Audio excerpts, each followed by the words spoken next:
cultural and social context, because where I came from in Southeast Asia, 30s is midlife. Oh, is it? Okay.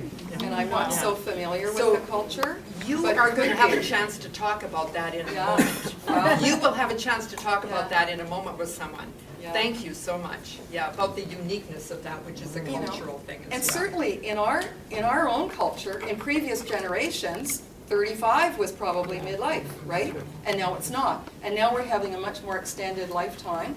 And so it stretches to, now they're saying many people are going to live to 90 and 100. Okay. We are. So, yes. We're healthy. Okay.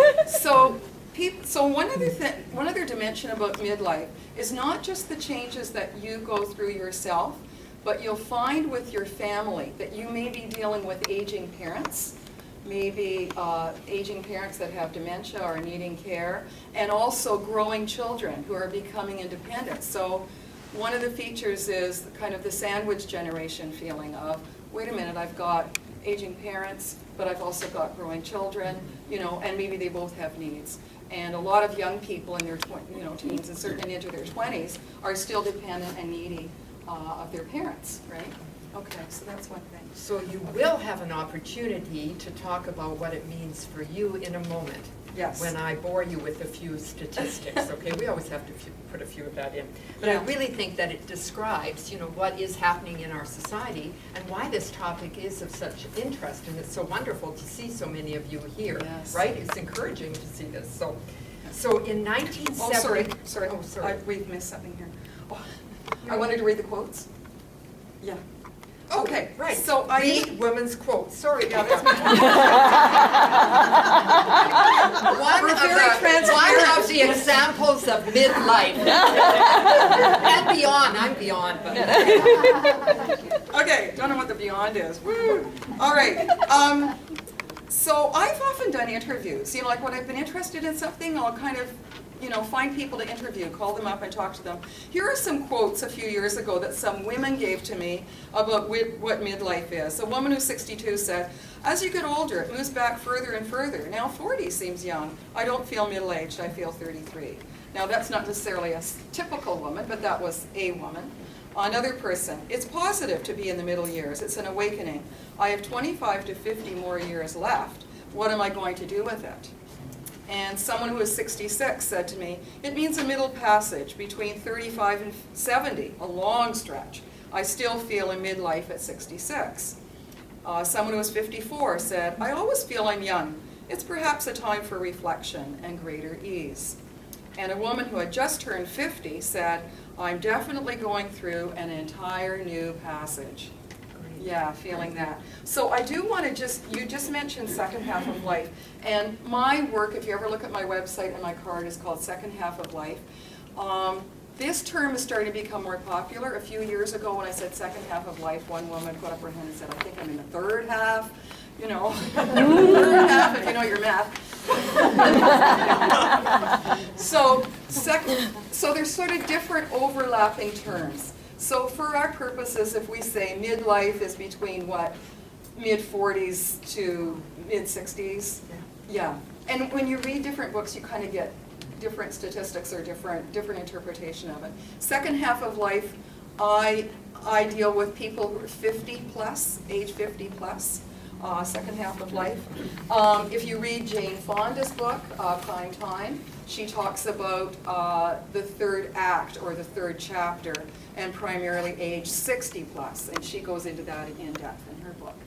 So great, there you go. Good. So for some definitions, so use the ones that you like. Well, it's so wonderful, the experience that you've had with the women's group, to hear all of that. And we're hearing more of it, of course, now, because it is such a timely topic. And like Brenda said, it's not only the people who are coming to us, however, these people are part of what I call systems. It's like, I just say the aging parents or the younger kids, and how is my getting older affecting others, not just me personally, but others, family and friends and that kind of thing. So quickly, 1971, the median age. Now you all understand, you all know your statistics, right? I had to look at this again. Half the population's older, half the population's younger. In 1971, the median age in Canada was 26.2 years. In 2011, it went up to 39.9. Okay, so that's something. And in 2011, an estimated 5 million Canadians were 65 years or older, and this number is expected to double in the next 25 years to reach 10.4 million seniors by 2036. Okay, so now it's there again, seniors. It's an interesting word, right? I love language, and I wonder what does this conjure, but it's what we say, right? The seniors, the fastest growing age group. Because there's a lower birth rate, an increase in life expectancy, and the aging of the baby boomers, right? And I know of somebody I talked to recently, and she said, please don't talk to me about midlife, she said, because I am not going to resonate. I don't want to even know that I'm there. However, she is a baby boomer, and she's aging. So I just say to people, why don't we just talk about getting older, right? Okay. Now, Ron Pevney, and you'll see conscious aging, and you'll see his name on the resource list. Ron Pevney says that studies show that people with positive perceptions, isn't it like everything? It's not what you got, it's what you perceive, how you perceive it. So people with positive perceptions of getting older live an average of 7.5 years longer than those with a negative view of it. So folks, you want to have a positive attitude about this, right? We're going to have a positive attitude. People with negative images of aging, and that's really what I think my mother was saying at 40, like she had more of the negative image of it. It's like, oh, you're getting old, you're 40 now, oh my God. And I went 40, even now I'm not too sure about numbers and what I'm supposed to be acting like at my age. Anyway, those with negative images of aging have compromised health, shortened lives, more stress and depression, and they're likely to consider their lives worthless and empty and hopeless, which is the image often for me. I'm getting older, what is my life worth, what does life mean for me? So people view their lives with a positive perception, and there are many who are doing that now. And fulfilling, joyful, looking forward to the future. I got something online about people at the top of their game, and I went on, and it was from the New York Times, people in their 70s and the 80s who are beginning to do things that they've always wanted to do. Wow. You know, they compose music, and they do art, and all of those things, right, in their 70s and 80s, so that's wonderful. Look forward to the later years as interesting and creative. So there's a flourishing of the mind, and there's a flourishing of the soul and spirit. And I love Christiane's new book. She says goddesses never age, but if you listen to her, she also said gods for the gentleman crowd. Okay, so gods and goddesses never age because the soul, the spirit is ageless. And that's the key right there. So, we're going to talk a bit more about how, some ideas about how you do that. So, anything before I lead them in on exercise, Brenda, or can I go right ahead? Just that, and we're going to talk a little bit about, just mention health and being healthy and exercising. Yeah. So your body can be healthy and vital as you age if you really take care of your health. So this is really important. You can't just sit in a chair and, kind of meditate and think I'm enlightened. But you also need to take care of the body, right? Because the body is changing. So we do need to take care of our bodies. We need to exercise. We need to eat well, drink water, and just all the things that, that keep us healthy and well. Yeah. So, so that you can look back with satisfaction in life and know that you've made a contribution to others. Simple exercise. Yeah. There's a person sitting beside you. That's going to be your partner, okay? If that's okay, then we don't have to move. Person sitting beside you. And what you're going to be speaking about, what does midlife mean to you? Now, you may be speaking, I think we have counselors in the room. We do, right? How many people are counselors? How many are counselors? Okay. Counselors. Quite a few. So you can say, you may have a different idea about what midlife means for you. But maybe similar because you're still people, right? And you may be going through that phase, or you're going to be going through that phase. It's not all about your clients, right? It's about you too. Okay. So other people are from the public, I Yeah, guess? and How many then- people are from the public? Like the not public? from the public? Great. Public, I just found out about it. You're here. Good, good. So the question is, what does midlife mean to me? Okay, what does midlife mean to me? And share that with your partner. What are we looking? We didn't talk about timing on this, did we, Brenda? So what you're trying to do here with your partner is just share, just from your present knowledge and awareness, what midlife is for you. So just get together with your partner beside you. Really? Wow. Yeah, in different ages, But very similar. Great. Good to share that. Yeah, I was could going you to say the same thing, even though we're different ages. Our worries are the same, our concerns. the worries and concerns. All right. I just want to, I said to Brenda, I need to tell you this. When I decided to focus more on this field of work, I thought conversation circle. This is basically what you've done tonight. It's a conversation circle. I was doing this by a teleconference, and now I realize, no, I don't want to do it that way anymore. Bring people together and have conversation about this phase of life. This is where the energy is, right? Yes. I want to just speak to that, what you just said. So much of life. Often, what I find is, like people who call me will say, oh, I've got an issue with my family, aging parent, my health is changing. Most people don't identify that they're going through a midlife transition. So it's not a term that people in everyday people's language, but it is a thing that we want to describe here so that you know what it is. Does everybody understand what I mean? People don't say, I'm going through a midlife transition. No, but they are. Okay, so what is transition? Transition is a lot bigger than change. So we know the word change. Transition is a series of changes, huge change over a period of time. So it's like a series of changes and a deep process, both inner and outer, over a period of time. So that's what transition is.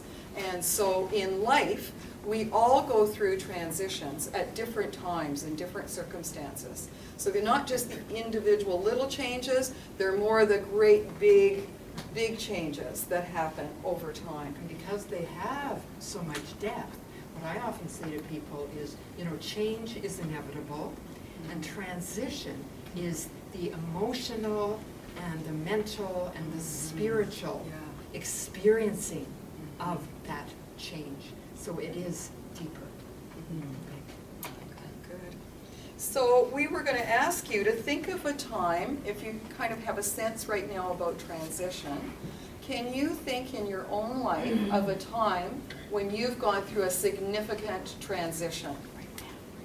Anybody can? We're going to use ourselves as an Yeah. example.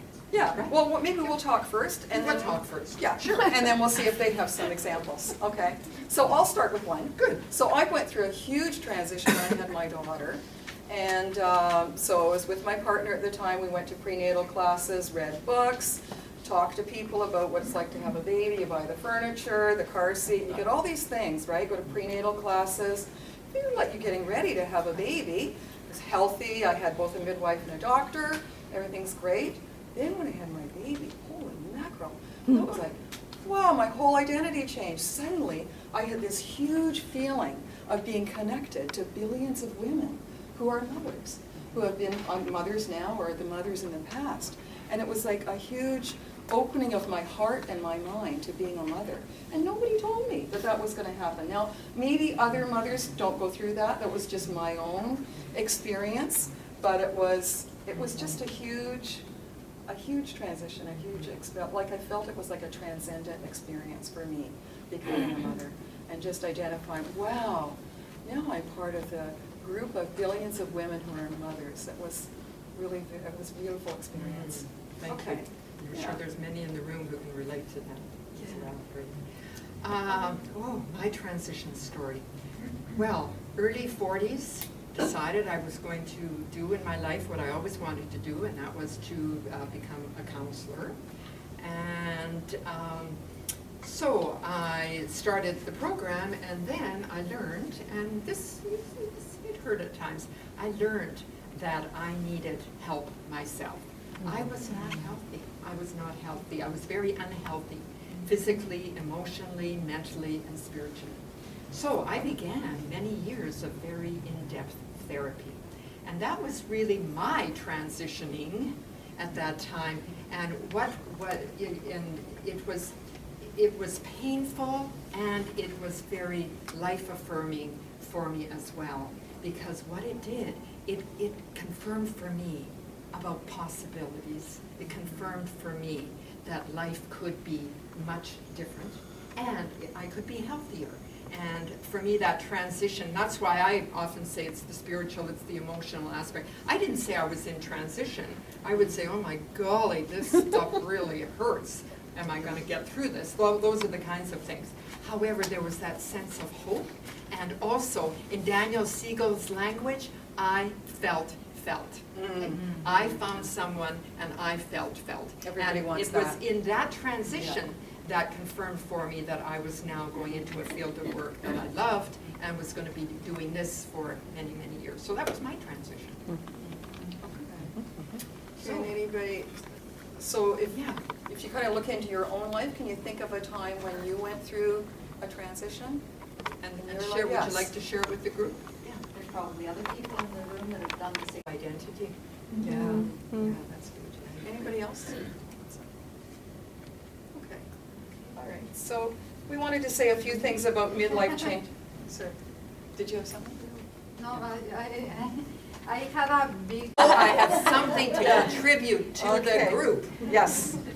Okay, so we do want to mention, I think we've said something, that midlife changes happen on all levels. So we're certainly talking about physical changes, and people know that. I mean, our body is aging. Women go through menopause. Men go through andropause, which is different, but men also go through hormonal changes, physical changes. But there are also changes on other levels. Do you want to mention a couple others? Well, psychological, we've got, the changes between men and women will vary. And this, I do a lot of couples counseling, and I notice the difference, the female transitioning and the male transitioning can be quite different and can be quite taxing on a relationship as well. Whatever the changes are, the emotional, physical, mental, it's all what I really encourage you to think about tonight is, what does this all mean? What's the meaning of this? And this is why I think this is such a treasured time of life, because you are being called to go to that place. What does this mean? Even when the things are going pretty rocky, I often think of Viktor Frankl, right? Concentration camp, it's like, got to find some meaning in this. And the same with this, it's like, oh, so much change. What is the meaning of it? Because there can be powerful lessons in that, right? And new learning. Great, thanks, Brenda. And that's one of the big things that starts to, when I talk about second half of life or midlife, that starts to be a natural process. And often it's around when people turn 50, again, not the same for everybody, but sort of the decades or the years before that, you're kind of going ahead in life, you're focused forward. Then you start to reach a time in your life where you stop and you start looking back. What has my life been so far? What has it been about? And what do I have ahead of me? What are the years ahead of me going to be about? Okay. This is where I really appreciate, how did you describe your experience here? What did you say that? I said that we're very close in age, but we're having. So this is all there is, right? Where other people will go, wow, I'm so excited to see what lays ahead. So there again, the difference in the features, and I think we need to look at these features in a wide scope. Right? So one thing that happens to many people is a feeling of discontent, like, is this all there is? Or I'm not completely satisfied with my life the way it is, there's something missing, or there's something I'm wanting in my life, or there's something I'm wanting to create, or something to manifest. So that's a feeling that's quite common. Men go out and get the sports car or whatever, But that's indicative of like trying to find themselves or trying to find a new identity, right? Okay. Feeling adventurous, that feeling of wanting to try something new or something that I'm meant to do. Or running into situations where you can't do things that you could do before, right? You know, either physically or mentally or emotionally, right? And I really encourage people to move into what I call a place of acceptance. It's like, you know, I don't like this, however, if I accept it, because as soon as you start fighting against it, you know, this anti-business, all it does, it's like wartime, you know, you fight against the enemy's going to get stronger. So it's like accepting, yeah, easier said than done, believe me, I know. However, yeah, it's like, yeah, I can't do this the same way I did before. Yeah. So people sometimes have experiences of grief and loss. Someone has mentioned losing their husband, but starting to lose friends, but also losing identity. Oh, I'm not who I was when I was 25. That's not who I am anymore. So there is kind of that feeling of loss and questioning, well, who am I now, or what am I meant to be? There can also be a growing sense of your mortality. And I notice this when I go to funerals and memorial services. You might notice this. You lose a close friend who's not, like, fairly close at age. Or they seem to, you know, oh, he was gone too soon. And then people there are saying, oh, gee, I've only got so much, what am I about now? You know, my mortality, how many more years do I have left? Gee, I've got to start thinking about my life and getting it together. Maybe I've only, you know, so that's kind of the way our mind works. But that's often something that happens, right? I know some people are nodding about that. And I read the obituaries. I read obituaries because I love to read about people's stories of their lives. And as I read them, I wonder, you know, I read that of a 50-year-old and then I read that of a 90-year-old.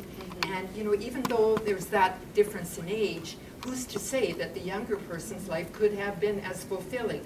Not as many years in order to fulfill. However, their contribution to the world could be as equivalent of that. So all of these things that we didn't, I mean, I didn't read obituaries when I was 30 years old. However, how things, you know, our interests change, right? And what gives us meaning in our life changes. Do you want to make a comment about Yeah, that? I was just going to touch on exactly what you said, but the essence is, Right.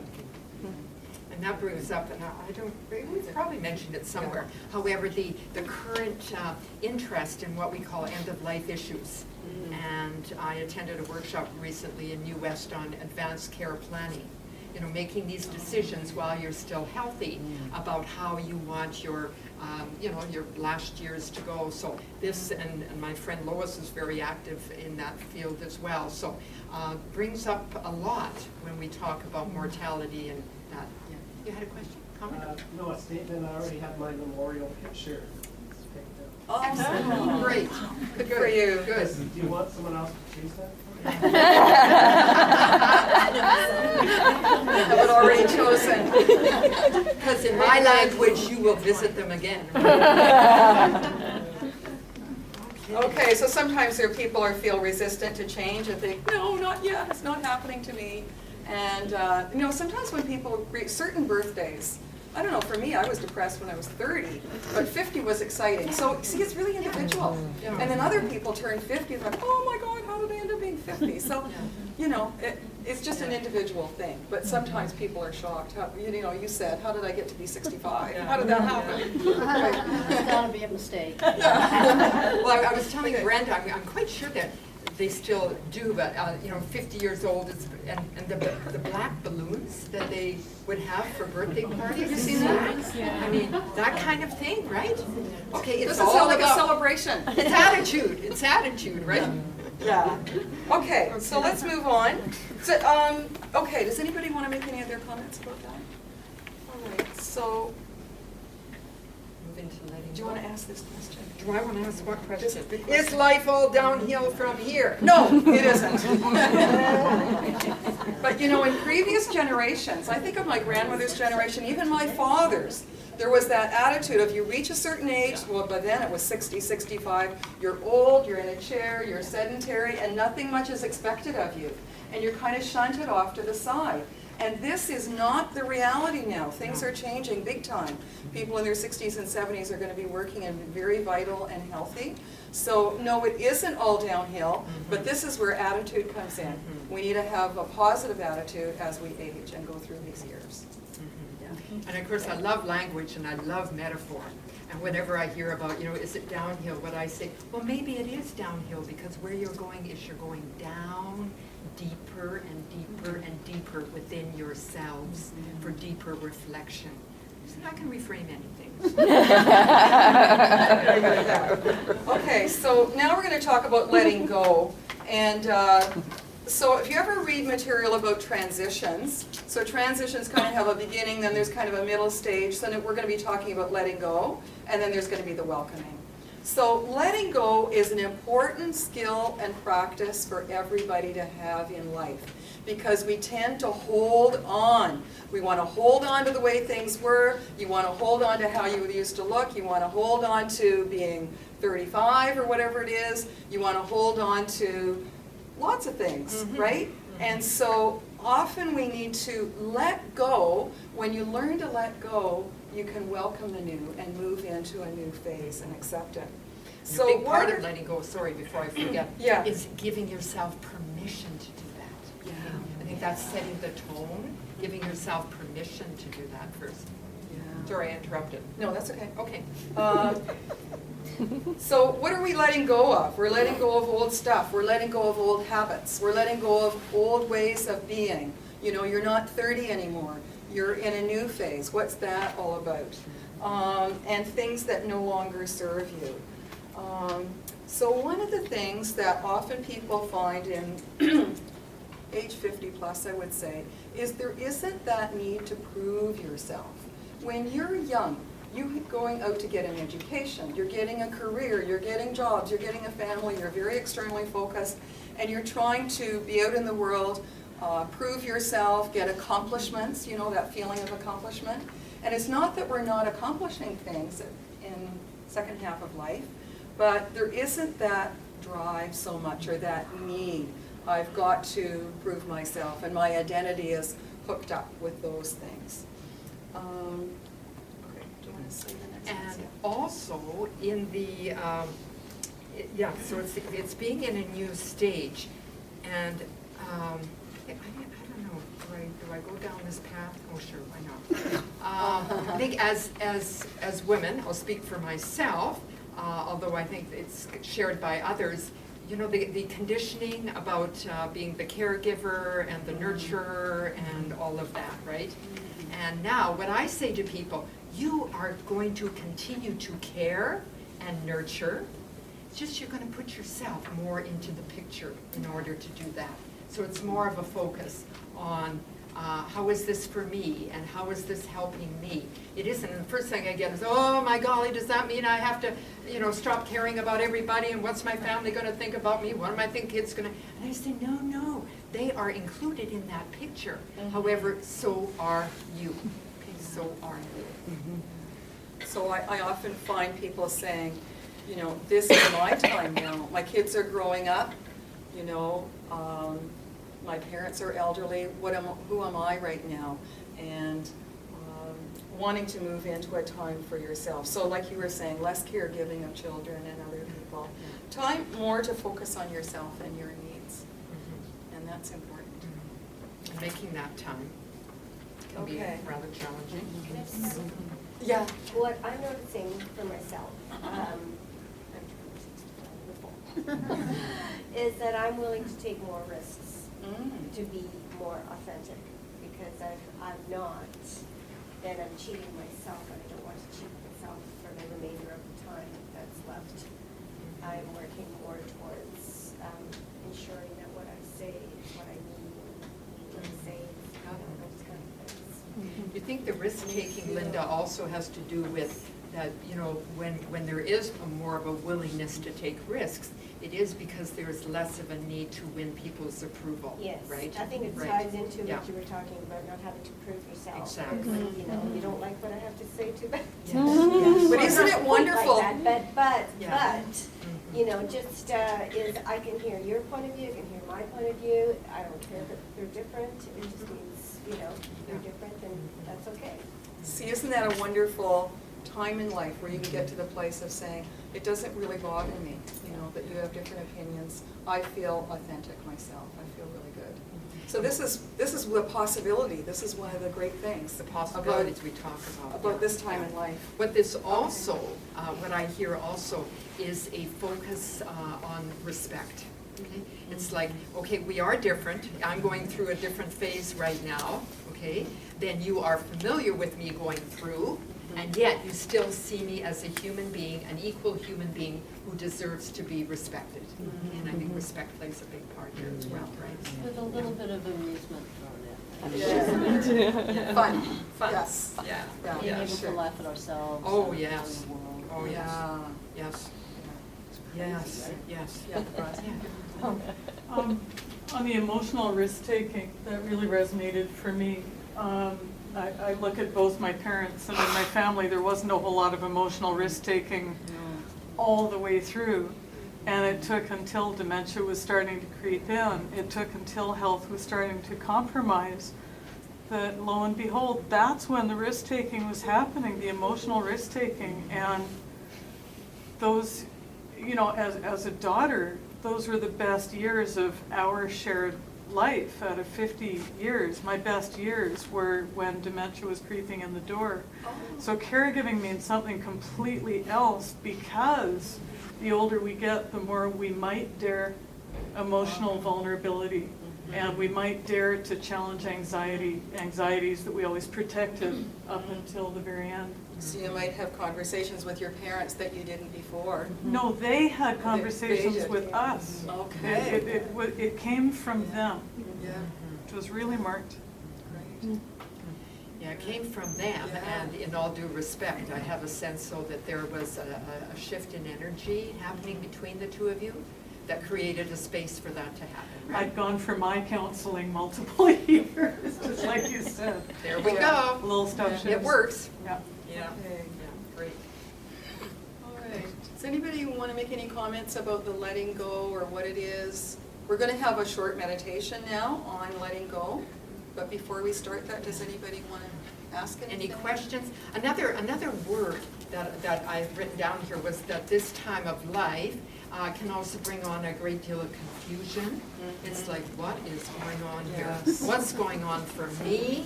What's going on in my world? What's going on with my boss? What's going on with my partner? So there's a lot of confusion. And I really encourage people to call it, you know, when you talk about being vulnerable, it's like, I'm really confused right now. Yeah. Can you help me understand this, please? Okay? Please help me understand this. So is anyone confused right now? Or are you willing to be vulnerable enough to say, yes, I am?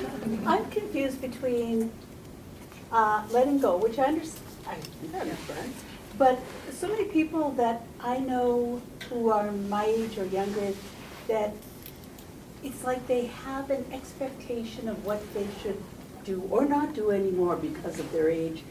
And it's like they've lowered their expectations. I was talking to a guy about skiing, and he said, oh, I don't ski anymore, because you know, you can get hurt. It's like, but it's lots of fun, and you don't necessarily, it's not like it's a given that you're gonna get hurt.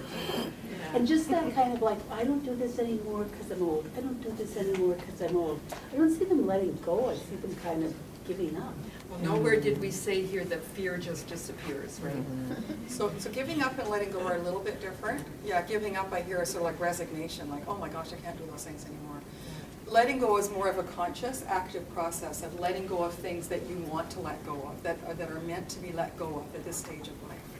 Yeah. And as I said, letting go is a skill. So we're going to have a little guided meditation now. So if you want to just take things off your lap and just put your feet flat on the floor.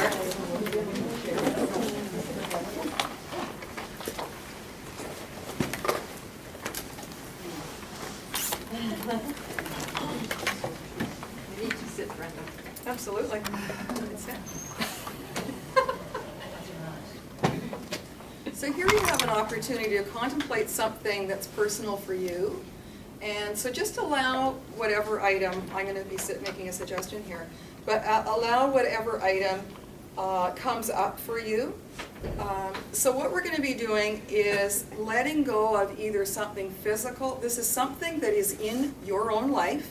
either something physical that you want to let go of, or a habit that you want to let go of, or a mindset or a belief.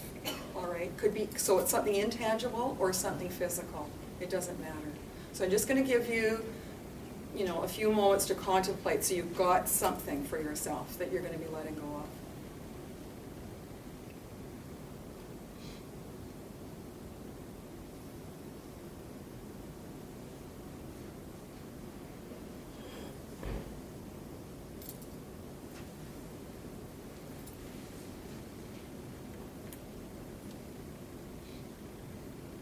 Very good. So have this item clearly in your mind. Notice if it has a shape or a feel or a texture or a sensation to it.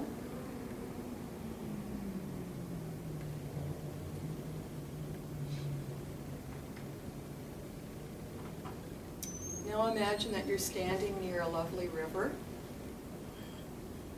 The river is in front of you. Now on the ground in front of you is a box. Just allow yourself to bend over and pick up the box that's in front of you and place your item into the box. It's very safe and easy to put this item into the box, whether it's physical or a habit, a belief, whatever it is. Safely in the box, and now just close the lid of the box. Your item is completely taken care of inside that box.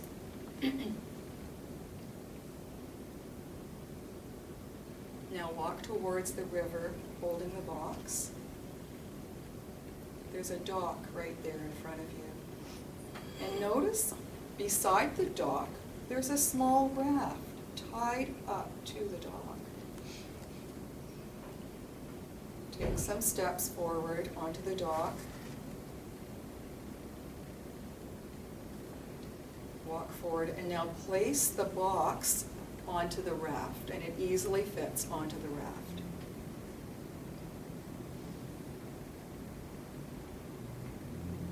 It's very safe to put the box there. And very safe and timely to be letting go of it now.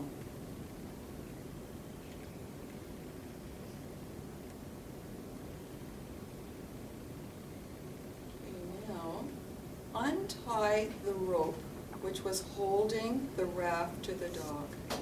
Notice it just unties quite easily. The rope, it just unties.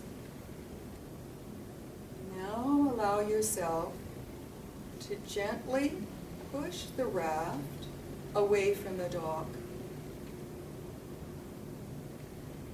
It starts to float away. And now the raft moves into the flow of the river in front of you.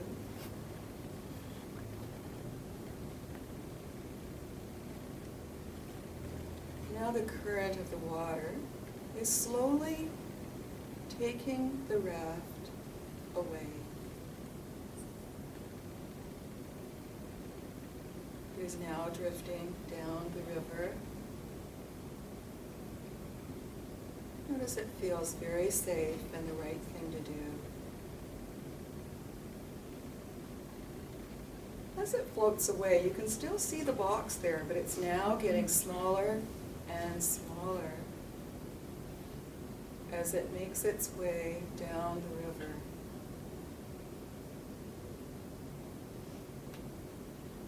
Take a few deep breaths right now. Just allow yourself to breathe into letting go of this item.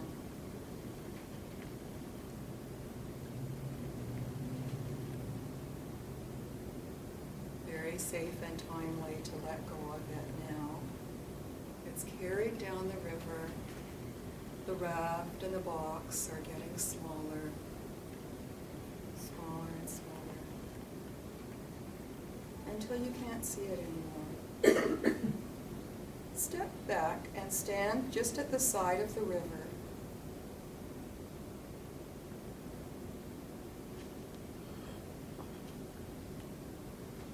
acknowledge yourself for letting go of your item. Notice how you feel being able to do this.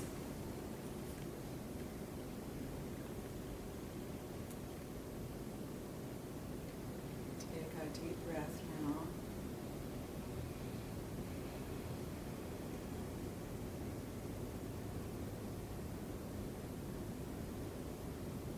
Feel grateful and thank yourself.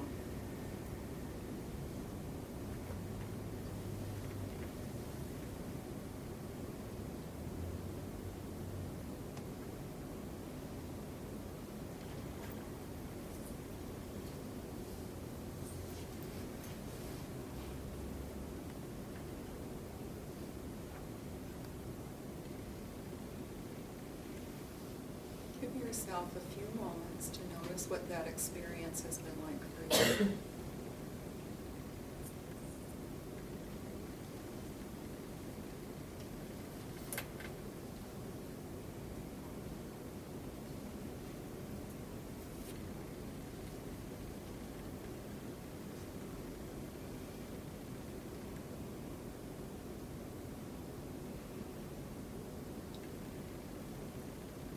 And you can bring your awareness back to the room now.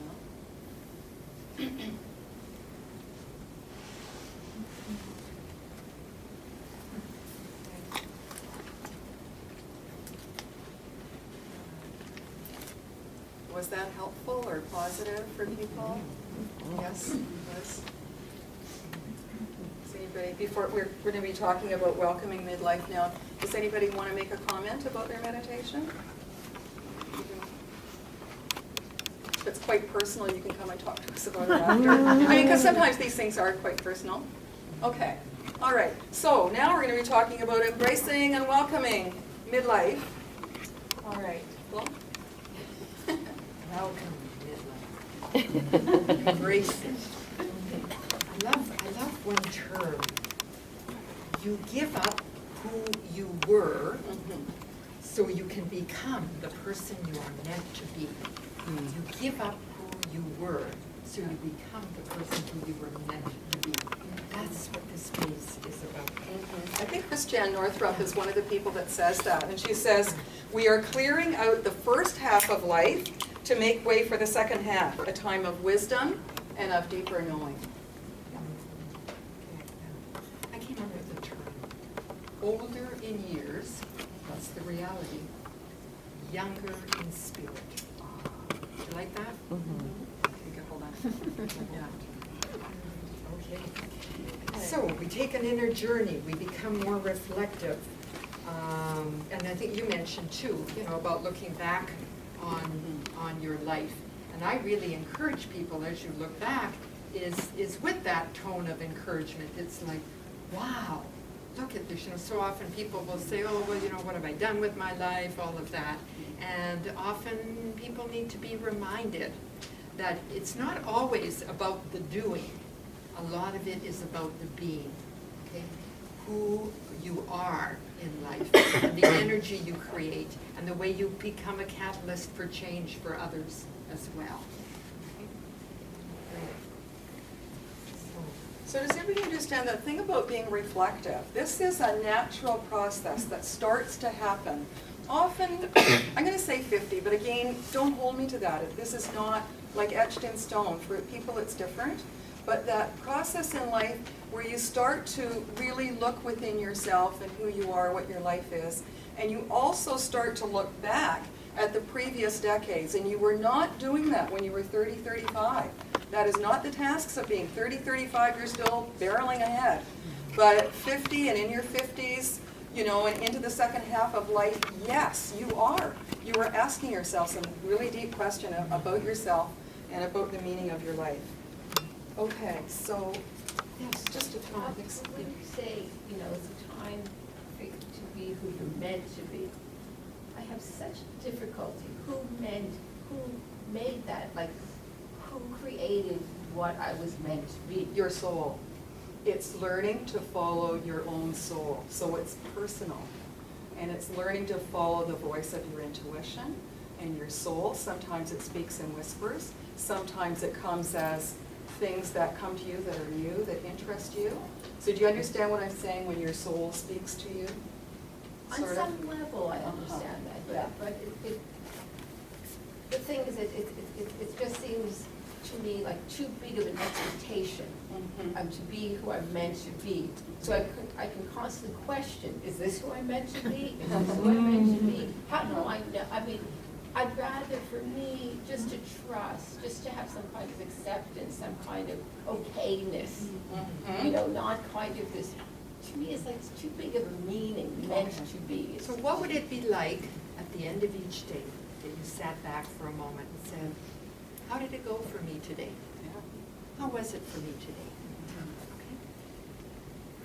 Yeah. What did I do? What did I be? Who was I? Okay. Who did I connect with? That kind of thing. Okay. At the end of each day. So my sense, you're right. It is big. And it's bigger for some people than others. Not everybody goes through it in the same dimension. But somebody here mentioned being authentic. And that is something that happens to people in their 50s and 60s is, I really want to be the person who I really am. That's why sometimes marriages split up. Because people find they can't be the whole person they want to be in the marriage. And so Jane Fonda talks about that in her, well, especially I guess that third marriage. She was married to Ted Turner. And she left him because she felt I couldn't be a whole person. I couldn't be authentic. There. Okay. And I noticed Jane Fonda is on the front of Zoomer. You know the Zoomer magazine? Yeah, she is. She's on Zoomer. 77 years old. Yeah. Doing well. Yes. Just a different word, same thing. At the end of each day, did I feel truly present? Great. Was I present today? Good. Yeah. And that for me takes away the, was I on track with my meaning? Yeah. Because the meaning sort of unfolds. Yeah. But was I present? Present.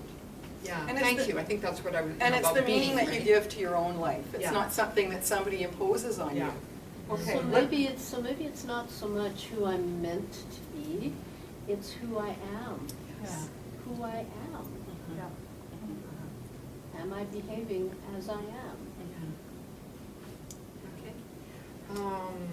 Marriages, you've touched on, right. Oh, I wanted to say something about nesters. empty nesters. So couples, when their children get older, go off to university or whatever, couples often face challenges when the kids get older and also facing retirement. Some marriages split up, some marriages get closer together. So the key is, what happens is the couple actually needs to renegotiate their marriage. Like, who are we now? We're not raising the kids anymore. They're not here. So what's our relationship about right now? So some couples really don't navigate that or really have a hard time with that. So that often happens. Okay. There's also the issue about leaving a legacy, wanting to help other people. So this happens to people in their 50s, 60s, and 70s, maybe into retirement. Wow, I want to contribute something.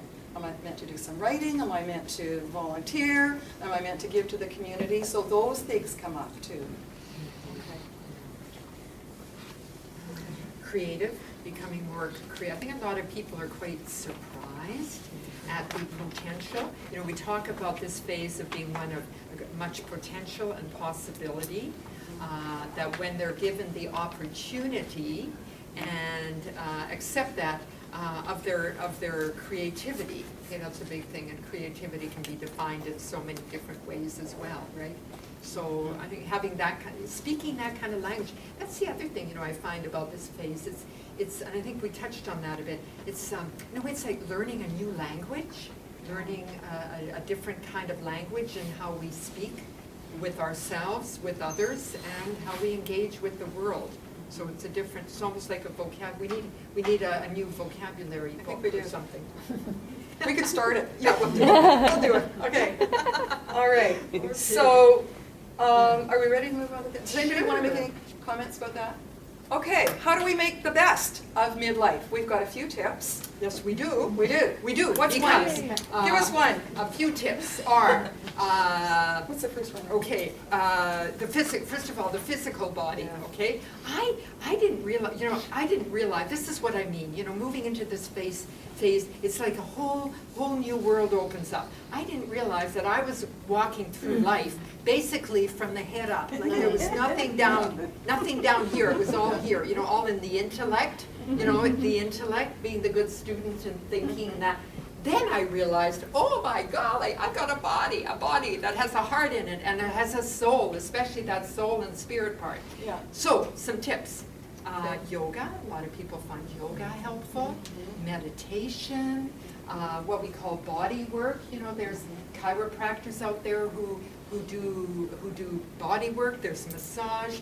Anything that takes you into the presence, right? Into the presence of who you are.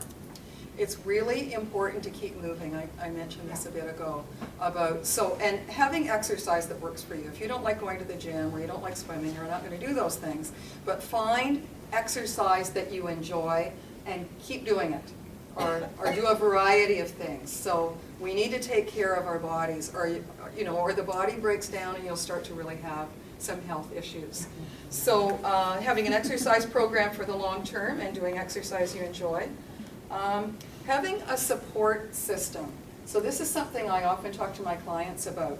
So that's, who's your support system? Family, friends, maybe coworkers if you're close to them, emotional support, and health support.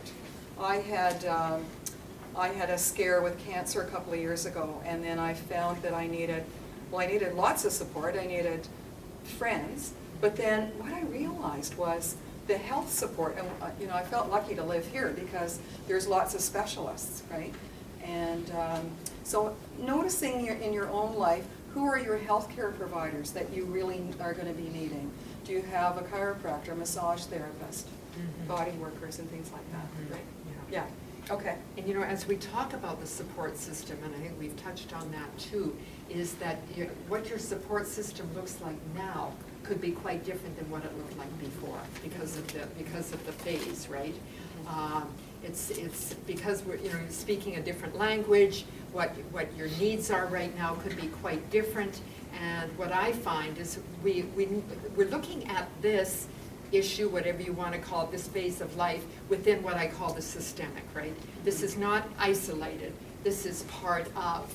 And there again, the transitioning of even having family understand, okay, this is what I'm going through now, is really important. And finding friends who can relate to you in this phase as well.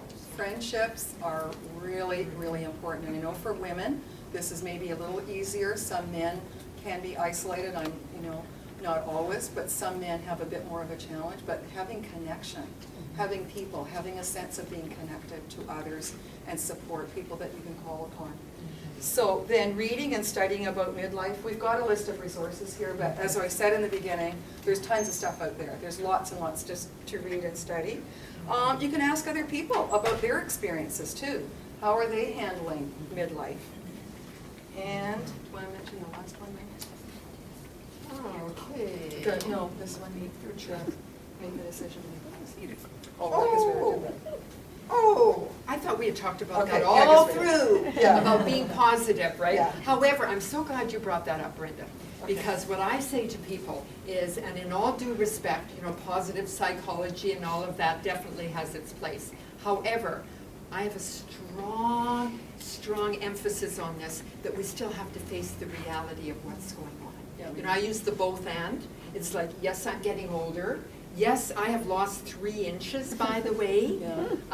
The fact is that this is what's happening, right? So we face the realities of what's going on. I have a husband who is 16 years older than I. Yes, all of those issues are present, right? And then, to me, it's like you face that reality, which then opens up more possibilities and choices on how to live with that, okay? So the positiveness comes from being able to accept and face the realities of what is. Thank you. I wanted to say that spiel. Okay, we're starting to come to the end of the evening. So we're gonna do a very short contemplation. So I'm gonna ask a question, and you're gonna just kind of go within yourself and contemplate on your current life, and ask yourself this question: what stage of life am I at right now? So I'm gonna ask you just to sit quietly in the chair, and so don't judge, just notice what comes up. What stage of life am I at right now?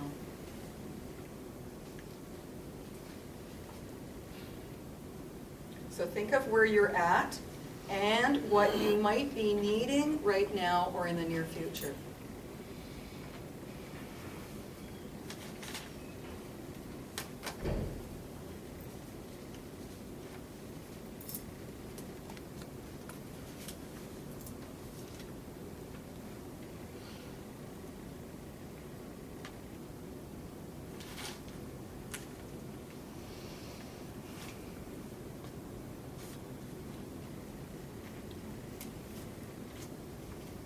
You can bring your awareness back to the room. Was that enough time to think about it? If you needed more time, you could think about it more when you go home. So this is an important issue, always, to check in with yourself. Well, where am I at right now? What do I need? Okay, so we're coming to the end of our time. Saying that, excuse me. Yes. When you use the word need, Yes. I'm wondering, as we are wrapping up, is there anything that you need from us right now before we close? Anything you need, something you need to hear, something you need clarified, some assurance that we're in for good time, whatever. Anything you need from us right now. Okay. Oh, yes. I'm just curious, in your opinion, what percentage of people that age do it well? Oh, boy. Wow. Okay, That's a well, great we're question. gonna be wrapping up, but is that gonna happen tonight? I think in the coming years, there's going to be more people aging what I call consciously and putting conscious intent into their whole aging process. So I think it's definitely what's coming up is going to be different from previous generations. Mm-hmm. So that's something I want to offer to everybody here. Things are looking more positive Yes, and yes. lots of possibilities. Yes. So Candace? What I need is to tell you that I think this would be an amazing, like, one-day workshop, Yes. not an hour and a half, Thank you. Oh. because there's not enough Thank you. time. I know, Okay, I know, thank you. I know. This was a Thanks. taste, as you Yeah. said. Teaser. Okay, It's a thank you. taste. I Great, gave you a little thank you. taste. Thank you. All right. Thank you. So we are available to speak to your group if you have a group. We are both in private practice. Glo's office is in New Westminster. My office is in South Vancouver. And we have cards, so please pick our cards.